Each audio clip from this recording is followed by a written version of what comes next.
arquivos do horror. Tive alguns contatos imediatos com o sobrenatural quando interpretava Giles na série Buffy a Caça-Vampiros. É claro que ali era tudo ficção. Mas me deixou curioso sobre a realidade que está por trás das histórias de horror que todos conhecemos. E eu estou prestes a embarcar numa jornada aos escônditos mais escuros da imaginação para descobrir a verdade por trás de uma das figuras mais conhecidas na história do sobrenatural. Uma criatura odiada e perseguida. Será que uma tal figura poderia ainda hoje perpetrar o verdadeiro horror? Eu vou atrás das bruxas. Bruxas. Parece que todo conto de fadas tem que ter uma bruxa. Desde sempre as crianças têm medo das malvadas montadas em cabos de vassoura, prontas para atacar com a varinha mágica, forçando encantamentos e transformando gente em sapo. 300 anos atrás, as pessoas tinham tanto medo de bruxaria que milhares de mulheres, homens e crianças foram julgados e condenados à fogueira por bruxaria. Isso naquela época. Mas e agora?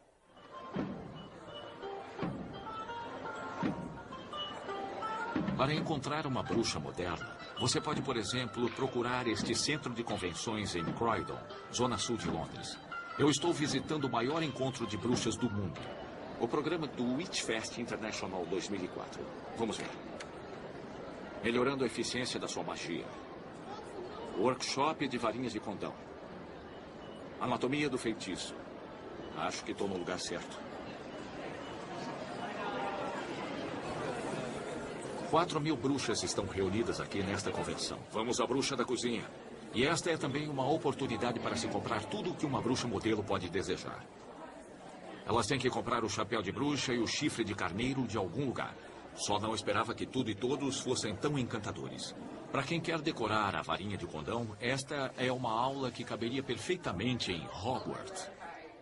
Fiz minha primeira varinha quando eu tinha 14 anos. Fiz meu pai me levar até um bosque e disse, é aquela. Eu conversei com a árvore e pedi a ele que subisse e pegasse a varinha para mim. Ela é uma extensão física da nossa vontade, do nosso poder, do nosso dedo. É como dizer bem claro para todo mundo, este é meu dedo, o meu dedo mágico. Pode até parecer uma grande feira comercial, mas estas pessoas não estão aqui só atrás dos chapéus pontudos.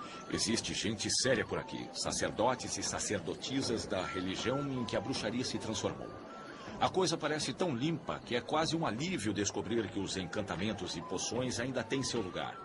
Vocês fazem poções, encantamentos, essas coisas? Sim, é claro que sim. Somos bruxos. É claro que fazemos. Poções e encantamentos são coisas geralmente consideradas meio esquisitas, meio sinistras, por assim dizer. Mas elas podem ser feitas com propósitos positivos também. Os encantamentos não são feitos a troco de nada. É preciso muita preparação, muito trabalho. A gente não faz encantamentos todo dia.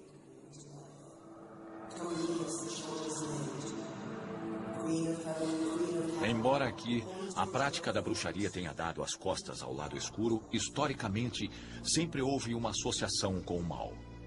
E isso não acabou. Na manhã de 21 de setembro de 2001, aqui nesta praia, a polícia do Rio Tamisa fez uma descoberta extremamente perturbadora. Descoberta que acabou revelando indícios de bruxaria na sua forma mais assassina e praticada bem aqui no coração de Londres. Uma investigação de homicídio foi aberta quando o corpo esquartejado de um menino foi encontrado no Rio Tamisa. O corpo da criança foi retirado nas proximidades do Teatro Globo em Londres. Os investigadores dizem que ele teria entre 5 e 6 anos de idade. O inspetor-chefe Will O'Reilly foi encarregado do caso. De início, ele pensou que estivesse lidando com um infanticídio isolado. Uma coisa hedionda, mas que se encaixa nas estatísticas. No entanto, ele logo se viu diante de algo muito pior e que chegava às raias do inimaginável. Foi quando fizemos a primeira autópsia. O legista levantou a preocupação de que seria um assassinato ritual. Era uma coisa estranha. As lesões eram de um tipo que ele nunca havia visto e ele disse que todo o sangue havia sido drenado. Isso nos alertou para um aspecto que nenhum de nós havia considerado. Quando fomos a público, nos informaram de rumores quanto a sacrifícios humanos que ocorriam na África do Sul, chamados de muti, ou assassinatos rituais. Será que isso estaria acontecendo em Londres? Aonde a investigação levou? A investigação apontava claramente a África e fomos até lá em busca de auxílio para resolver o crime. Seja como for que a bruxaria se apresente por aqui, o caso para mim é uma prova de que, espalhado pelo mundo, se pratica algo muito mais aterrador em seu nome. Para chegar a essa forma mais tenebrosa de feitiçaria, parece que vou ter que ir à África, onde o medo dos feiticeiros é tão real hoje quanto o era na Europa há alguns séculos. Mas primeiro, eu tenho que voltar ao século XVI, quando se dizia que o destino dos reis e seus reinos estava nas mãos dos feiticeiros. 3 escamas de dragão com bucho de tubarão que os mareantes intimida, cicuta à noite colhida, bofes de um judeu malvado, ramo de teixo tirado em noite de muito escuro. A Árpia já gritou, é hora, atirai no caldeirão entranhas em podridão. Os sapos das pedras frias... Uma das imagens mais populares que temos das bruxas deve vir da fantástica peça de Shakespeare, Macbeth. Mas de onde vem a imagem que ele tinha das bruxas? E existe algo além do jeito maravilhoso de contar uma história assustadora.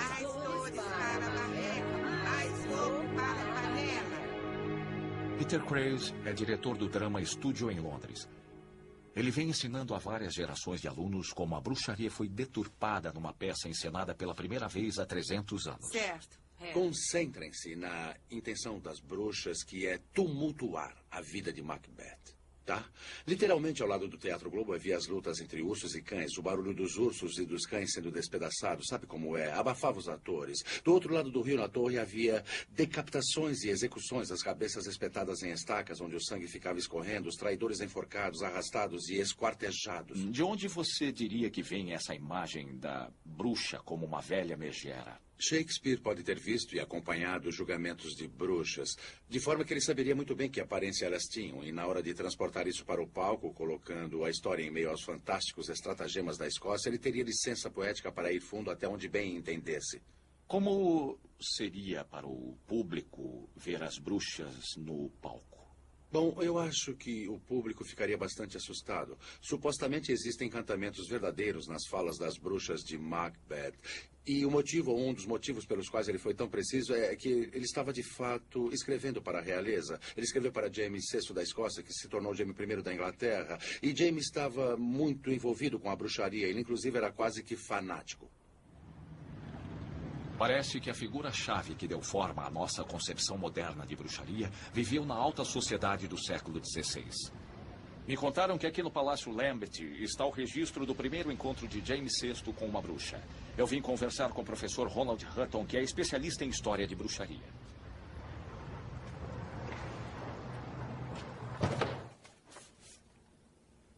Este livro é um dossiê governamental sexualizado.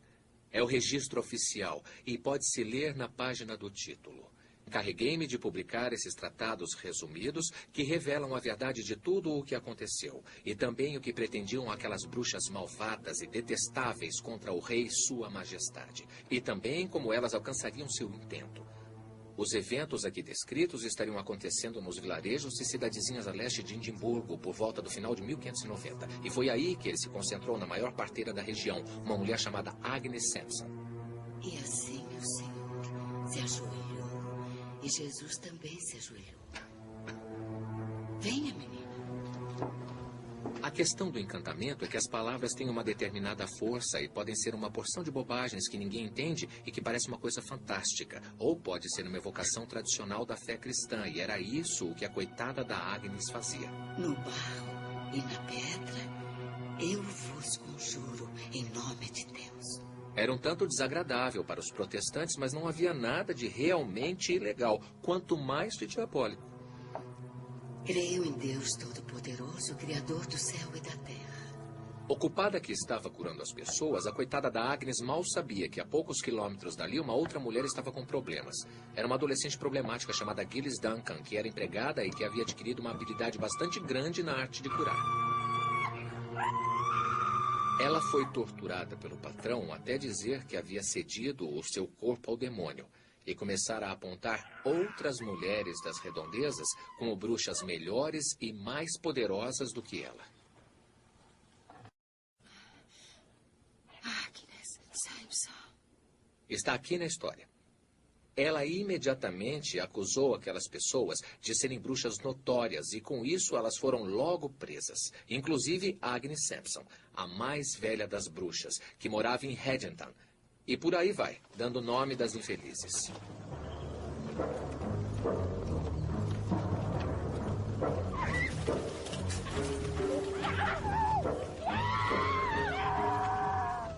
Temos quase certeza de que o autor deste livro era um ministro de igreja da região onde as bruxas moravam, chamado James Carmichael. E ele conseguiu fazer com que o rei se interessasse em realizar pessoalmente o julgamento das bruxas, até então inofensivas, envolvendo-as numa extensa trama diabólica perpetrada pelo próprio Satã para tirar a vida do rei. Estamos, é claro, muito contentes pela sua chegada de sua noiva a salvo. Para ela foi difícil. Parecia que a tempestade não iria nunca se acalmar. A tempestade se revelou mais violenta do que é normal? Talvez, para esta época do ano. Creio que ela pode ser resultado de uma conjuração infernal. Existe um antro de bruxas em Haddington que acreditamos que estejam querendo prejudicar Vossa Majestade. Chega das suas bruxas.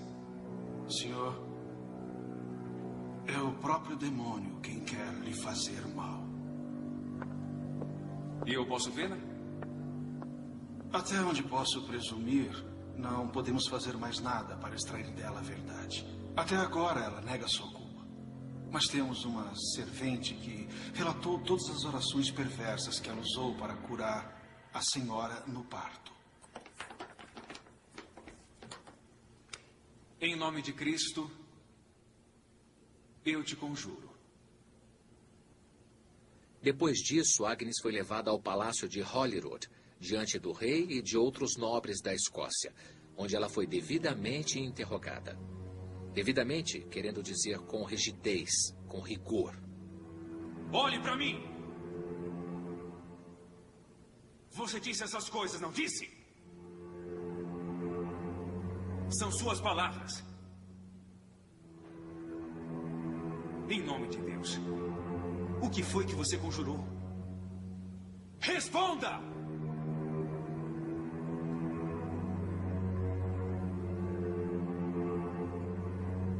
Leve-no daqui. James era realmente um monarca fora do comum, no sentido de que era um verdadeiro intelectual e fazia suas próprias pesquisas. E, tendo assim se transformado num verdadeiro caçador de bruxas teórico, ele resolveu aplicar a teoria na prática. E a história aqui sofre uma extraordinária reviravolta. Ele se torna não apenas um juiz real, mas um torturador real. Conseguiu algum resultado? Ainda não, Majestade.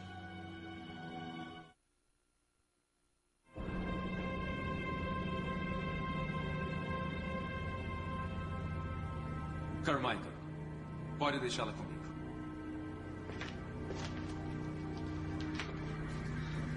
Onde foi que o demônio a marcou?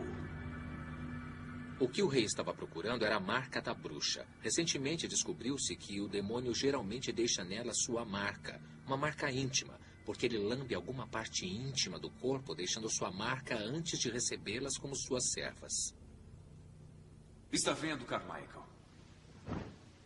Não é preciso ser tímido nessas questões. O rei encontrou uma marca íntima do demônio em algum lugar próximo à virilha. Talvez a pobre tivesse hemorroidas. De qualquer forma, o resultado foi decisivo, porque depois disso ela sucumbiu. Aí ela entendeu que estava condenada. 200 bruxas o atacarão. Onde? No Tiberwick. Ali nós dançamos e de lá elas virão e o atacarão. Levante.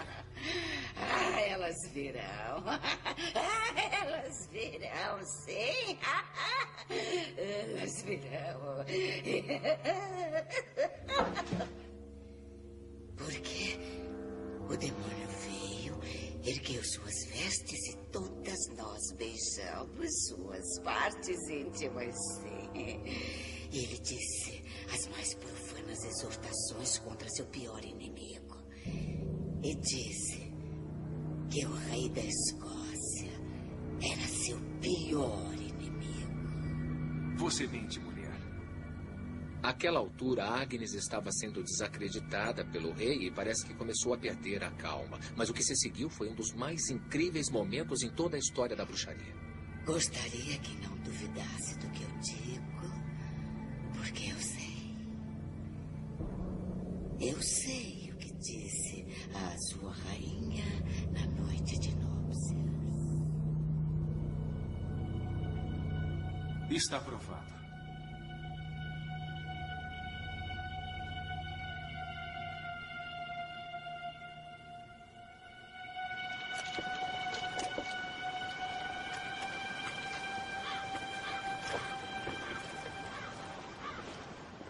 É claro que é possível que Agnes Sampson fosse uma feiticeira, e nesse caso ela seria absolutamente brilhante em magia e absolutamente péssima em técnicas de sobrevivência. Agnes acaba morrendo e fazendo parte de uma estatística sinistra. Ela é uma das cerca de 1.100 pessoas que foram condenadas à morte na Escócia acusadas de bruxaria.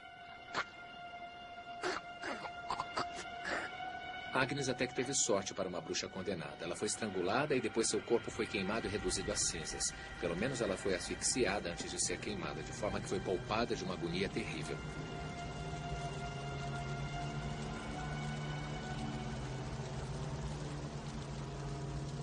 Depois desse incidente, James tornou-se um dos principais autores europeus especializados em bruxaria.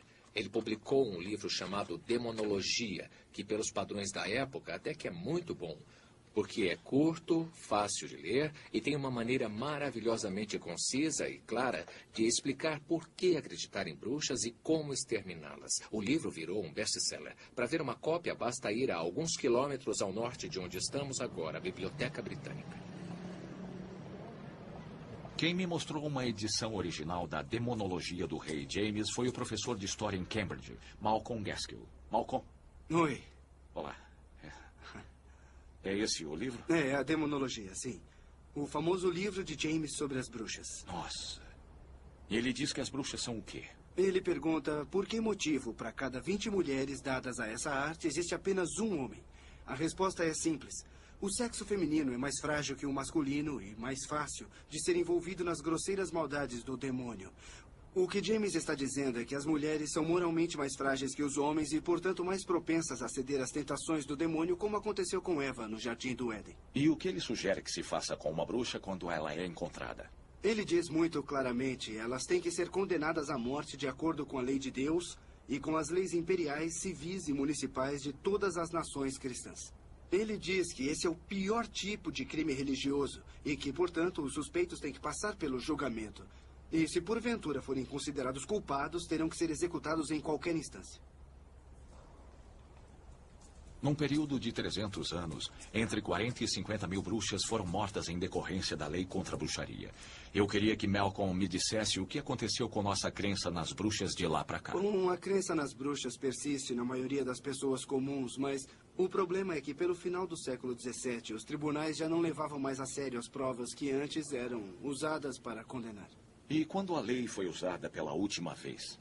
Em 1944. 1944? Quem foi a vítima infeliz? Foi o julgamento de uma médium espírita chamada Ellen Duncan. Por que ela foi julgada? Ela foi julgada porque dizia que conjurava o espírito dos mortos. Não apenas as vozes dos mortos, mas realmente a forma física. Ellen Duncan era médium de materialização, que é o cálice sagrado dos dons mediúnicos.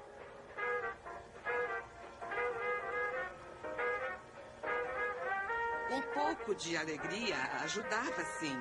Ficar em silêncio completo não propicia que as coisas aconteçam. Fica mais ou menos como sendo um monólogo. É bom um pouco mais de agitação. Ela ficava num compartimento separado que era, na realidade, um canto da sala com uma cortina.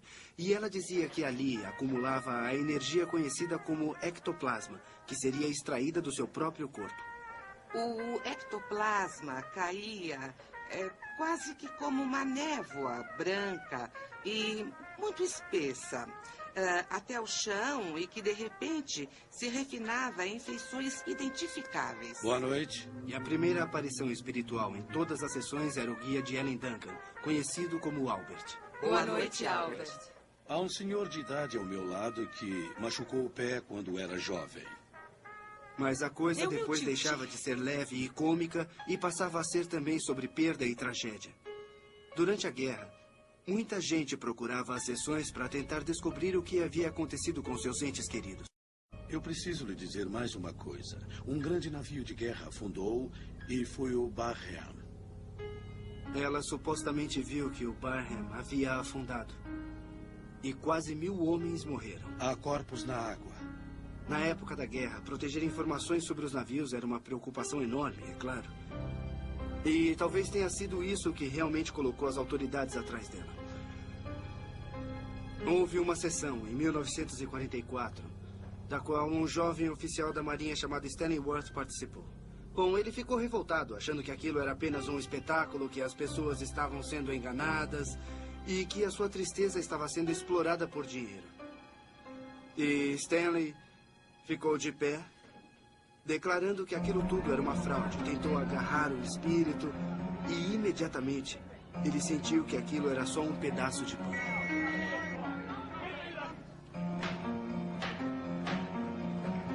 Na acusação de Ellen Duncan, as autoridades tentaram garantir a condenação recorrendo a uma lei aprovada 200 anos antes. Contrariando o artigo 4º da Lei 1735 contra a bruxaria, declara-se culpada ou inocente? Inocente. Sente-se, por favor.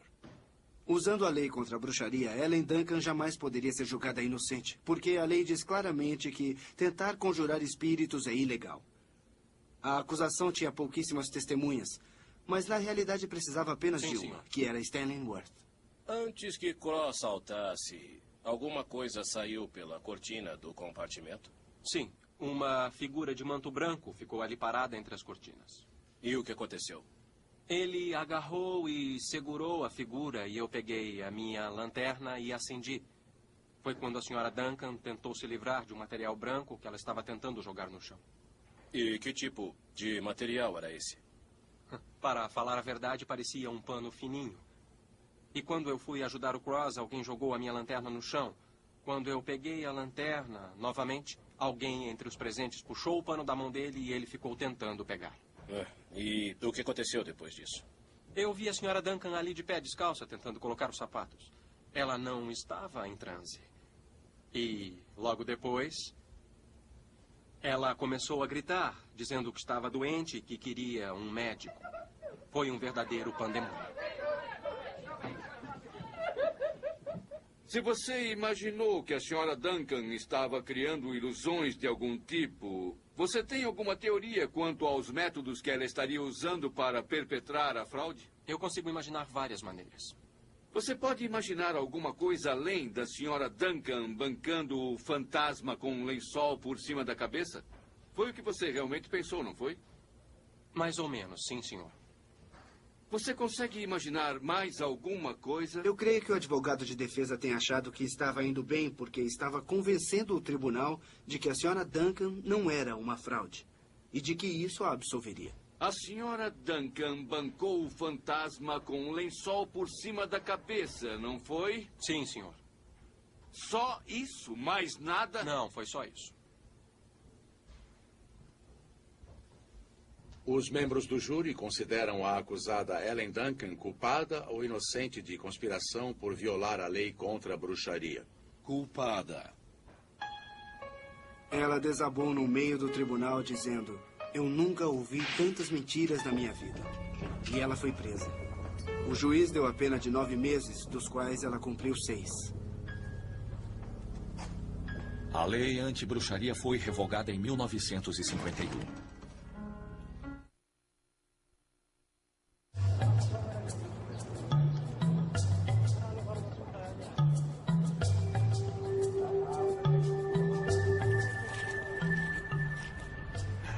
Parece que estou a 1 milhão de quilômetros do tipo de lugar onde eu esperava investigar o que é bruxaria hoje em dia.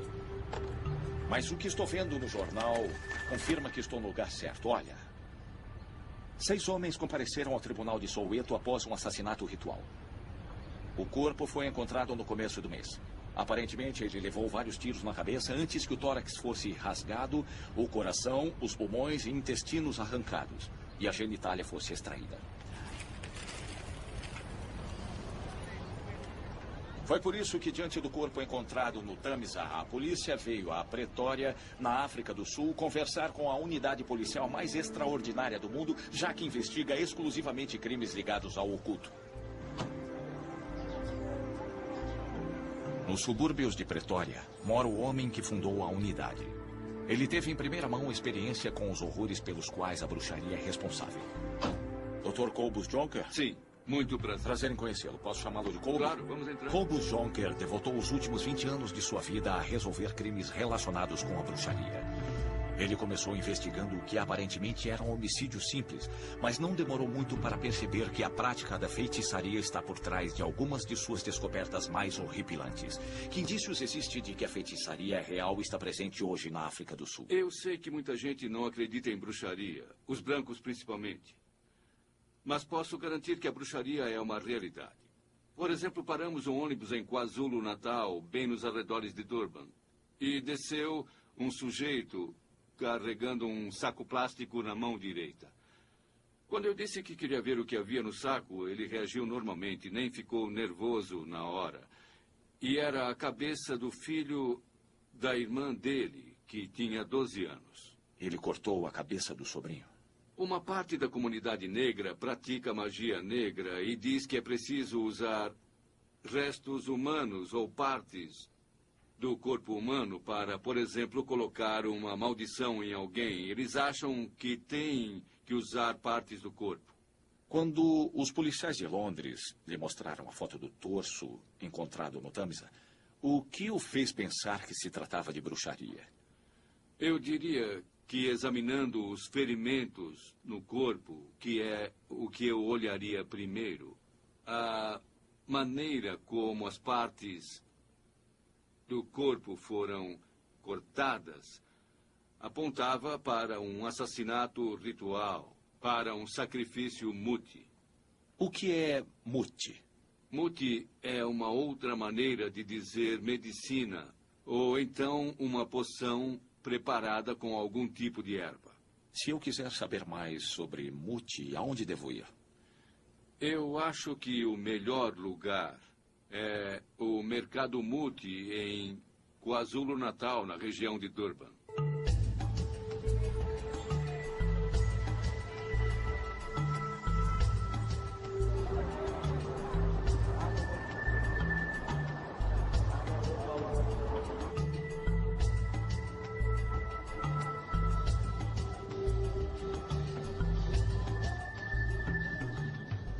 Depois de ouvir o que eu ouvi sobre o lado mais escuro da bruxaria, tenho que confessar que estou um pouco nervoso com o que eu posso encontrar aqui neste mercado Muti. Mas vou me encontrar com o Dr. Mlongo, que é presidente do Conselho de Curandeiros Tradicionais. Ele vai me acompanhar.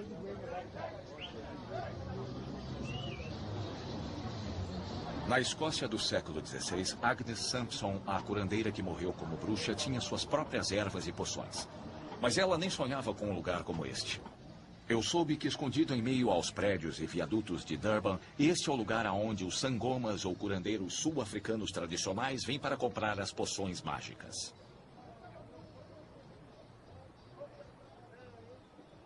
Dr. Mlongo? Olá. Eu sou o Anthony. Muito prazer. Você poderia me mostrar o mercado Muti? Eu estou conversando aqui com estas pessoas porque encontrei ervas muito importantes. Elas servem para evitar que os raios atinjam a casa. Porque feiticeiros podem usar outras ervas para mandar raios atingirem a sua casa, mas isto aqui protege. E funciona? Funciona. Funciona. Sem essas ervas eu não estaria vivo, porque há muitos feiticeiros que querem matar nossos pacientes, querem nos matar e nós temos que nos proteger com as ervas. É isso. Eu ouvi dizer que às vezes vocês usam partes do corpo humano. Não. Esses não são curandeiros tradicionais. Entendo. São feiticeiros. Certo. Os curandeiros tradicionais só curam, não matam.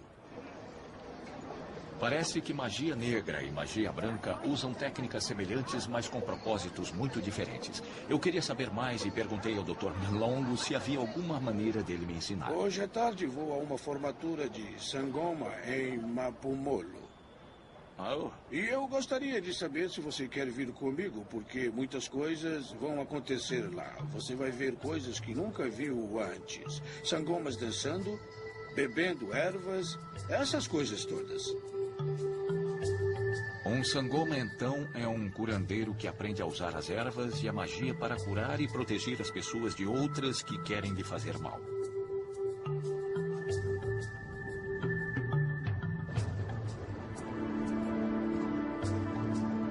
Nesta jornada, vamos ao coração da terra dos Zulus, a 80 quilômetros de Durban.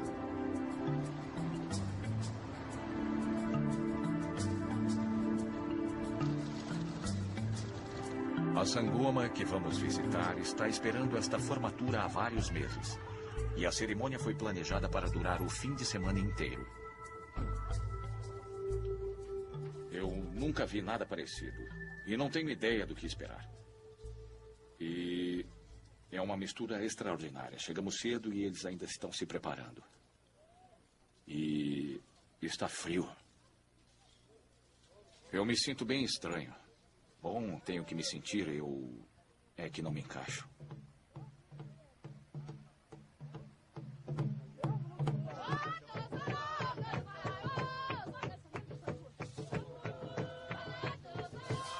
Tive a sorte de encontrar um guia para me explicar o que estava acontecendo. Daqui a pouco, eles vão sair com a Luna, dali daquela cabana, vão parar ali e fazer o ritual. Os animais têm um papel importante na cerimônia. Se a galinha voar da cabeça da sangoma, ela não pode se formar.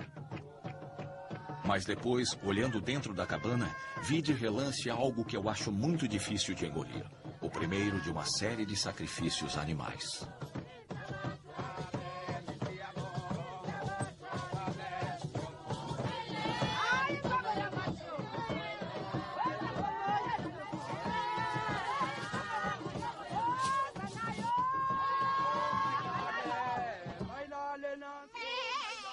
Eu fui me sentindo cada vez menos à vontade. Mas aparentemente para os sangomas, os sacrifícios fazem parte do poder da magia.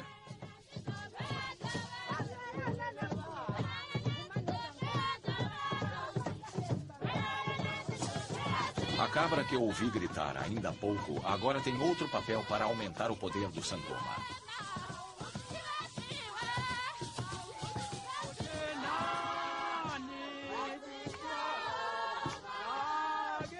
Por que estão cortando a pele de ovelha ou de cabra? Com a pele, eu acho que eles estão fazendo as pulseiras. A formanda vai colocar as tiras aqui, e atravessando aqui e aqui. Eles acreditam que os ancestrais ficam aqui, nos ombros, bem aqui. E quando alguém vier para uma consulta, ela pode colocar a pele de cabra e eles ficam perto. Perto dela, não longe. Excelente. A cerimônia que mostra a morte e o renascimento também inclui elementos de sofrimento físico. Aqui a sangoma tem que beber o fel da cabra sacrificada.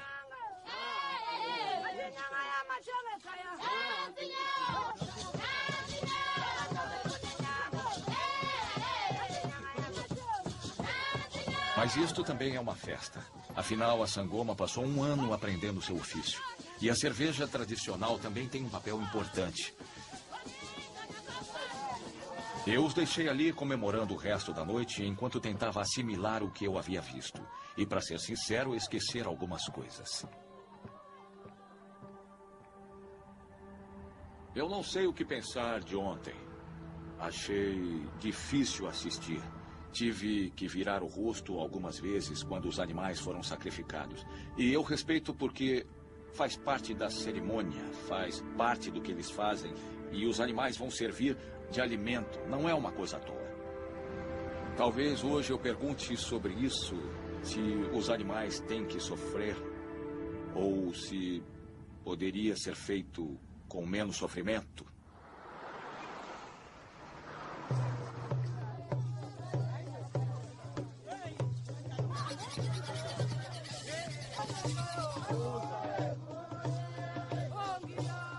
Assistindo à cerimônia, fiquei preocupado com os animais.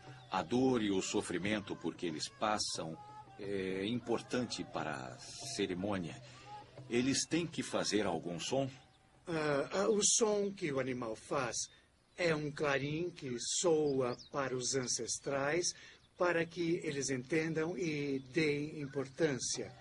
Estão todos dormindo, mas quando alguém grita, eles se assustam e acordam. E ouvem. Se o animal fosse abatido, mas ficasse em silêncio, não teria o mesmo poder. A coisa toda seria em vão. À margem do rio, a Sangoma passou por uma cerimônia de purificação. Eu queria perguntar a ela diretamente sobre seus poderes de bruxa. Agora que você passou pela cerimônia e se formou, qual é a natureza dos poderes que você tem? De onde eles vêm? Eu acredito e tenho total consciência que a força vem dos meus ancestrais. Por isso fazemos a cerimônia para celebrar com os nossos ancestrais e deles ganhar todo o poder. Você teria que proteger qualquer pessoa de alguém que quisesse lhe fazer mal? Sim, foi isso que me ensinaram. Mesmo se fosse um outro feiticeiro?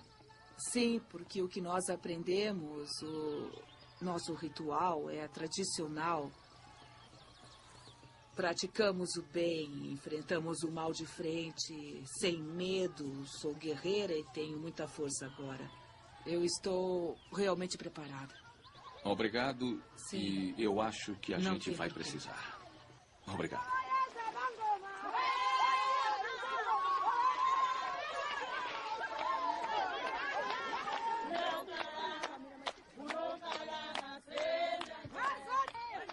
Durante a cerimônia, as pessoas falaram nos ancestrais. Por que eles são tão importantes? Você sabe que outros povos conhecem a Deus. Mas para nós, sul-africanos, ele é um velho encangue. Nós não falamos diretamente com o velho encangue, com Deus diretamente. Nós falamos com nossos ancestrais e eles falam com Deus ou o velho encangue por nós. Quando a coisa fica difícil, as pessoas recorrem ao lado mal quando sentem que o lado bom não está dando o que elas querem? Tem pessoas que feitiçam outras pessoas para ficar com o que elas têm. Se você tem um belo carro, tem gente que odeia você e é capaz de matar por ele. Alguns estão desempregados e gostariam de ter o seu emprego e matam por ele. E por isso também os feiticeiros têm mais pacientes. A Sangoma se formou e tenho que admitir que para mim foi uma experiência extraordinária. Embora a imagem do medo nos olhos do animal dificilmente vai se apagar. Aparentemente, sua dor e sofrimento aumentam o poder da magia e parece que essa é uma parte subjacente do processo. E eu vou conversar novamente com o Dr. Jonker para ver o que ele diz.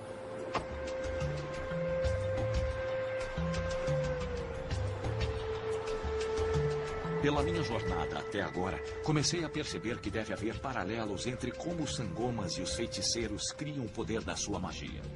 O Dr. Jonker teve experiências com o lado escuro e eu precisava saber mais. Muitos sangomas, depois que foram presos por crimes graves, disseram que perderam seu poder. Sua medicina já não funcionava direito. E eles tiveram que passar para o outro lado, para o lado escuro. E é aí que começam a usar restos humanos. Existem usos específicos para as diferentes partes do corpo? Sim, existem usos específicos. A língua serve para que você fale bem no seu próprio idioma. Paralelamente, é claro, existem certas partes da genitália feminina que eles usam. E os olhos para melhorar a visão. Meu Deus. Temos aqui uma boneca voodoo com uma agulha ainda enfiada. Em muitas ocasiões, constatamos que os fetos que foram usados eram fetos humanos. É uma coisa muito sanguinolenta na maioria, e estas coisas funcionam. E o poder de curar é mais forte se eles usam... Partes humanas. Partes humanas Isso, de crianças. Principalmente de crianças. Eles acreditam nisso. Acreditam que os ancestrais pedem. O Dr. Jonker me mostrou, então, a que ponto chega a magia negra na África do Sul. Segundo as estatísticas, acontece um assassinato ritual por dia. Cada um desses arquivos é de um caso de assassinato ritual. E o paralelo com as práticas dos bons feiticeiros se torna claro. Quanto maior a dor, mais barulho a vítima faz, maior a chance de acordar os ancestrais e mais poderosa a magia.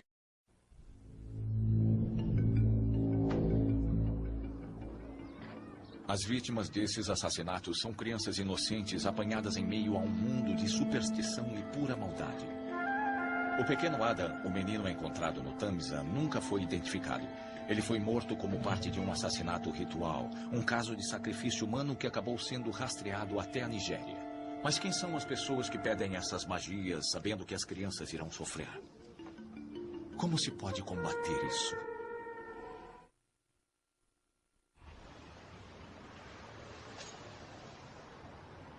Estou aqui para conversar com Gerard Labuschagne, psicólogo da polícia na linha de frente do combate à bruxaria na África. Como se combate um crime relacionado com uma crença? As dificuldades desse combate têm muitos aspectos. Existe o sistema de crenças e enquanto as pessoas acreditarem nisso, haverá, por assim dizer, um mercado para elas.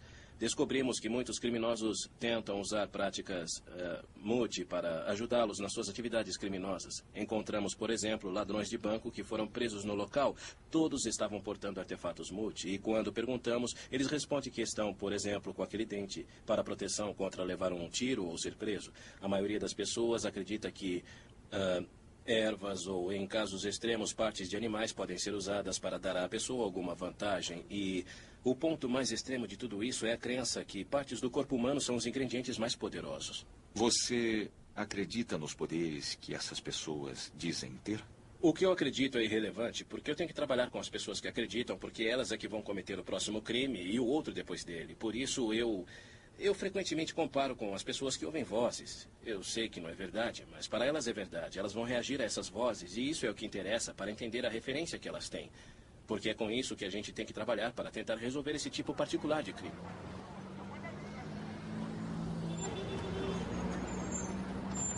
As pessoas inocentes assassinadas para criar essa magia poderosa não são as únicas vítimas inocentes da feitiçaria.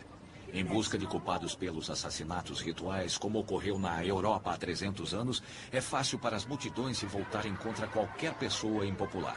Este noticiário recente vem da região norte da África do Sul. Um curandeiro tradicional foi acusado pela comunidade onde vive de assassinar um menino. A polícia regularmente enfrenta linchamentos em que a população quer fazer justiça com as próprias mãos. A caça às bruxas hoje na África e as que ocorreram aqui na Escócia há 300 anos parecem muito distantes entre si. Para nós, ocidentais modernos, as bruxas não são mais parte do cotidiano, ou assim pensamos.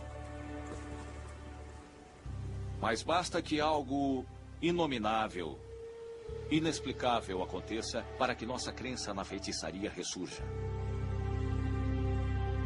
Diante de um assassinato hediondo de algum ato monstruoso contra uma criança, as pessoas ainda atribuem o fato à maldade do satanismo ou da bruxaria. Na história, as bruxas são figuras que inspiram medo. Muitos inocentes foram vítimas de superstição irracional.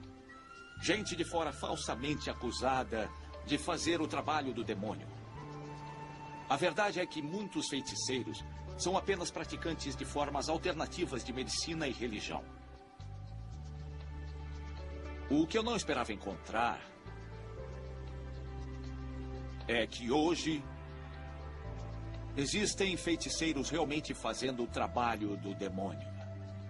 Em algumas partes do mundo, a crença em bruxaria corrompeu de tal forma a mente das pessoas que centenas de seres humanos, muitos dos quais crianças, estão morrendo nessa busca do mito da magia. É um lembrete incômodo de que nossos piores pensamentos estão abaixo da superfície. E é preciso muito pouco para que o verdadeiro horror venha à tona.